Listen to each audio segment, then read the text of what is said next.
Keo here from Stomp USA. After having gone to college for about a year or so in Hawaii, I went to my father, who was a brilliant man, and I said, "Dad, I'm not really into college right now. I think I want to take a year off and figure out what I'm going to do." And my father, who figured if I took a year off I was probably never going to go back, said, "Well, it's up to you." He said, "If you want to take a year off from college, that's fine." He says, "I'm going to break both of your legs, but you can take a year off." So he and I decided to negotiate, and instead of leaving college, we agreed that I'd go part-time. So I did that for a while. It took me a while to finish college, but I did finish. However, in 1979, I ended up going to the University of Santa Clara in Santa Clara, California for a year. A good friend of mine was going to school there, and we roomed together, and it was a good time. I went there for my junior year. Well, within a week of landing in California, in San Jose, Maynard was playing. I really wanted to go, so my friend and I got tickets, but I wanted to meet Maynard.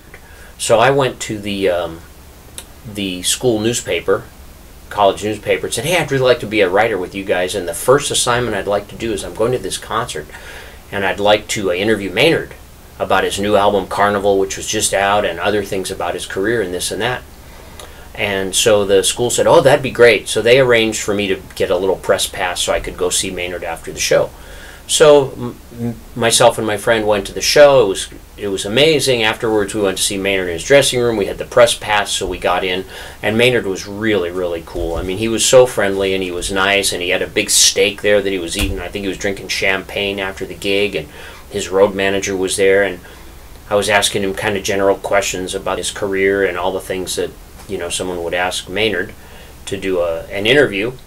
And then I remember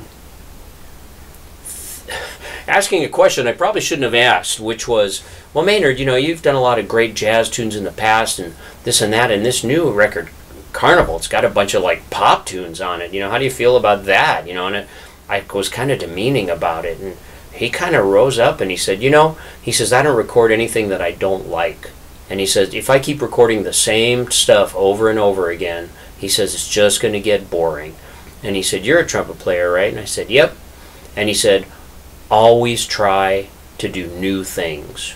It's important." After that, he was friendly again, and I just remember his road manager chased us out the door. But it was terrific, and we got pictures with him. And the funny thing is, I had a picture of Maynard with myself on one side and my friend on the other side. And I used to do photography back then, so I went into the dark room. It's before digital, of course. And I made two prints, one that cut my friend out, so it has me and Maynard, and one that cut me out, so my friend got him and Maynard. And that's the story of the first time I met Maynard. Have a nice day.